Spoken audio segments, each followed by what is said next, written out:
Predstavnici vlade Srbije najavili su da će u 2017. uložiti najmanje 10 miliona evra u startapove, biznis inkubatore i naučno-tehnološke parkove, pre svega u Novom Sadu i u Nišu, i da će pritom koristiti iskustva zemalja poput Izraela, koji čak ima i nešto što bi se kod nas moglo prevesti kao agencija za inovacije. We are in the offices of ISED. ISED is the Israeli Europe R&D Directorate. We are part of the Israeli Innovation Authority. This is the organization, or it's a new organization that is being established these days, and replacing what was called the Office of the Chief Scientist. And our role here is to support, in the Innovation Authorities, to support the Israeli high-tech industry and or technological industry to advance their R&D capabilities and to support industrial R&D. Izraelci sebe smatraju inovativnim narodom, a od nedavno im je promotivni slogan i startup nacija. There are many reasons, and as you probably know, there is a wonderful book that was written about why Israel has become a startup nation. I think it has mainly to do with the quality of the education, science, and technology in Israel. So there are a number of qualified people. It has to do with the entrepreneurial spirit of Israel. It has to do with the fact that Israel was established, didn't have much support and no resources or natural resources, and had to build a lot of things by itself, had to deal with water shortage, had to deal with defense and military issues, and this was also another aspect that supported the fast growth of Israeli innovation.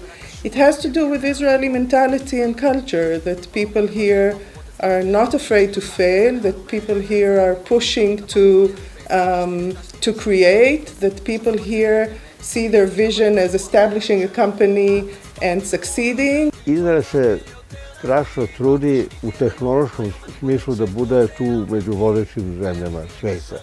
I ono što sam ovako čitajući, oni imaju jako mnogo patenata, znate, registrovanih, tako da u svim tim tehničkim stvarima koje mi danas koristimo, kao ove telefone i mobilne stvari, a da ne govorimo isto tako i u oružju, svuda ima nešto od izraelske tehnologije. Tako da to je jedna zemlja koja poljoprivredi isto. Ali sve zapravo jeste počelo od poljoprivrede i preživljavanja, od ulaganja države u vodosnabdevanje do revolucionarnih pronalazaka kao što je navodnjavanje kap po kap.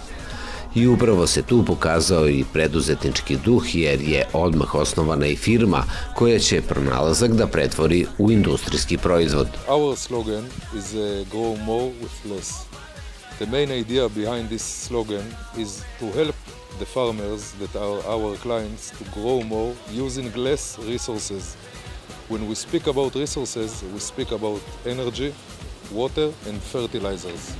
Today Netafim works in over 110 countries. We have more than 28 subsidiaries worldwide. In the Balkan region we have 3. We have one in Hungary, one in Bulgaria and one in Greece.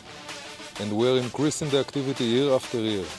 Tako je u malom izraelskom kibucu od onog što danas nazivamo startupom nastala multinacionalna korporacija sa prihodom većim od $800 miliona godišnje i u većinskom vlasništvu Panevropskog investicionog fonda. Mnogo se toga, dakle, promenilo u svetskoj ekonomiji i na tržištu, da ne govorimo o neverovatno dinamičnoj tehnološkoj revoluciji, ali je država, kažu u Izraelu, uvek pratila trendove i podsticala preduzetništvo. It created a very successful program called Yuzma. It provided the private market incentive to build venture capital companies and funds. The government participated in those funds and gave the investors the option to buy the government out. So it was a short-term program and very successful. It basically created the venture capital industry in Israel. It created the first 10 active venture capital funds. So in order to have innovation, you need private funding, which was initially supported by the government. You need the entrepreneurship and you need the capabilities. So you need people who are capable, and this was a very good. It was exactly in the right time and a very good combination. The government was in and out fast. Then also in the 90s there was a huge immigration, Russian immigration that came to Israel, and the government created the technological incubator program, which basically established thousands of startups along the years, took the knowledge and the know-how of the people that came and supported them, gave them the facility and the financial resources to establish their companies. I zaista od velikog broja tehnoloških, ali i drugih firmi nastalih sredinom 90-ih ostalo je aktivno gotovo 40%. Ono što je započela država preuzeli su izraelski preduzetnici, pa je pored hiljade startapa logično bilo i otvaranje zajedničkih radnih prostora. Posetili smo jedan na 7 spratova moderne poslovne zgrade u centru Tel Aviva sa 1000 članova, odnosno firmi, i tendencijom širenja u Evropi. Mindspace is a co-working space. It's an Israeli company. We've started here in Tel Aviv. Today, other than the 2 locations that we have in Tel Aviv, we also have a place in Berlin with about 1,000 members and another place in Hamburg. And we're aiming to have many more locations in Europe in the future. Basically, what we offer is a co-working space. We think the most beautifully designed co-working space there is. We work on a monthly model, so people can come here for a month, minimum a month, and stay for forever. So we have companies that have been with us for 2 years, more than 2 years now, since the opening. We have startups, service providers, freelancers, graphic designer. What we do is we build a community. So it's very relevant for startups because of the location and because of all the services that we provide, but it's also relevant for everyone who needs an office.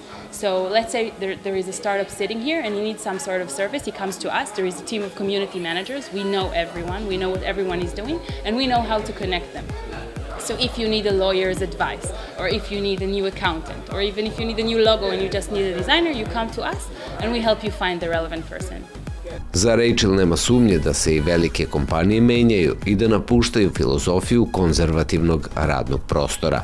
Being companies as well, you can see that here in Mindspace Tel Aviv, 2 floors were taken by a very big company. Barclays, the investment bank, took 2 floors here and they opened an accelerator and an innovation division. I think that even those big companies want to be a part of things like this because they understand that this is where innovation happens. Not in the big corporate places, but in these places where the young people are, where the new ideas are. So even they want to be a part of those things.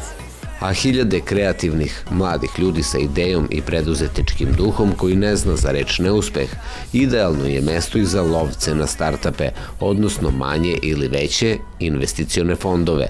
We're a microfund that based in Silicon Valley, and we provide Israeli companies, Israeli startups, the opportunity to overcome the gap between having like such a potential, big minds and great opportunity and talent here, and actually the opportunity to establish a company in the US market. The reason we sit here actually in Mindspace, Hadam in Tel Aviv, is because we have the ability to be a part of an amazing ecosystem, networking, where you can find small and bigger companies that just dream about having the best product or service that's going to change the world out there. So we're here to actually find these companies and provide them the opportunity to go to the Silicon Valley, make the connections, find the right investors, and get bigger and better. Definitely we see there was a very popular trend, which still exists, but there are changes that many young entrepreneurs established companies that were sold to US companies or other foreign companies. Sometimes it's a logical way of business, and the company, in order to grow, needed this collaboration or needed to be bought out. Some of the companies grew in Israel. Of course, the benefit of growing a company in Israel is much bigger, and we want to support this trend. I zbog toga vas još jednom vodimo u kibuc, ali na drugom kraju pustinje Negev, gde je nastala još jedna kompanija koja je ostala izraelska, a lider je u svetu kada je reč o vrlo specifičnom segmentu korišćenja energije sunca. Organic energy, as you may already know, established 40 years ago, more than 40 years ago, and developed a unique manufacturing technology which enable us to do very special solar swimming pool collectors for heating swimming pools just from the sun. And from this technology we do a few other things like heat exchangers and salt chlorinators, so most of our business is in the swimming pool industry and in the solar industry, which is relatively unique. Možda vam grejanje bazena ne deluje kao primamljiv deo kolača industrije u vezi sa obnovljivim izvorima energije, ali u Magenu kažu da je to upravo njihova prednost na tržištu. Sure, I think we are only in the start, so people by long education programs started back in the 80s and now in the new millennium realize that the sun can really deliver all the world energy needs in the future. And many companies are striving to achieve that challenge, either in solar electricity, energy storage, and we are in a very small niche of swimming pool heating. Traveling a lot in Europe and in other places, we realize that still many swimming pools are heated by gas or by electricity, by heat pumps, while there is enough sunny days that can at least save 40 to 50% of the heating cost of swimming pools just from heating it by the sun. And the investment for installing a solar swimming pool heating is not so big, so the return on the investment when you compare it to heating by fuels like propane or natural gas or electricity is really fast. I ne samo da je visoka tehnologija postala izraelski biznis broj 1, već se na svakom koraku može videti da u bilo kojoj oblasti života ljudi u Izraelu rado prihvataju i koriste nove tehnologije. Toga ima u Negevu ogromnim količinama. Sad, dobro, Izrael je sunčana zemlja, ali vidim da i u Evropi zemlje koje nemaju toliko, ali imaju sunce preko leta, sada koriste sunčanu energiju umjesto struje u klasičnom smislu. Tako da, evo, sad Izrael još ima i gasa po obali, pronašli su i bit će uskoro zemlja koja će izvoziti gas, recimo. Ali nije u pitanju gasu, nego tehnologija neka koja može se koristi kao energija. A jedna od sličnosti Srbije i Izraela kao malih, ali zemalja sa cenjenim visokoobrazovnim ustanovama je u tome što one ne mogu da podmire rastuće potrebe za stručnjacima, naročito u IT industriji. Israel has a good basis of educated people and relevant for the technology industry. It starts with the army that provides education, universities provide education. We certainly don't have enough, and we certainly always need to compete with what's going on in the world. So the basis is here, but we always see the challenges ahead, and we want to stay in the curve or above the curve and to see how we can expand our science and technology human capital and to keep it very high quality and also with that entrepreneurial spirit. So this combination is a winning combination for Israel. I na kraju, osim o startupima i visokotehnološkim kompanijama, da kažemo koju reč i o malom biznisu i o sličnostima i razlikama Srbije i Izraela kada je reč o preduzetnicima. Sandra Janićijević živi u Izraelu nešto više od 15 godina, ali se tek pre 2 odlučila da se osamostali i registruje se kao maserka. Ukoliko na godišnjem nivou bruto zaradu imam do 100.000 šekela ili nekih 25.000 evra. Znači ne plaćam ni porez, nikakav, ni PDV. Ukoliko pređem tih 100.000 šekela godišnje bruto zarade, automatski prelazim u drugu vrstu biznisa i odande već moram da plaćam ne znam koliko posto poreza i PDV. S tim da i ovaj biznis sada što imam, znači ja moram da pravim godišnje izveštaje, jel na osnovu čega bi oni znali da koliko sam ja zaradila. Tako smo zatvorili krug od poljoprivrede i njenog uticaja na razvoj privrede preko izraelskog visokotehnološkog čuda do malog biznisa. U ovoj emisiji svakako nismo, a to nam nije bila ni namera, u potpunosti odgovorili na pitanje kako je Izrael, država stara nešto manje od 70 godina, sa tek 7 miliona stanovnika, uspela da na listi američke berze ima gotovo 110 kompanija, osim Sjedinjenih država, više nego bilo koja druga na svetu. Želeli smo samo da pokažemo delić onoga što nadležni u Srbiji žele da primene i na što bismo svakako mogli da se ugledamo.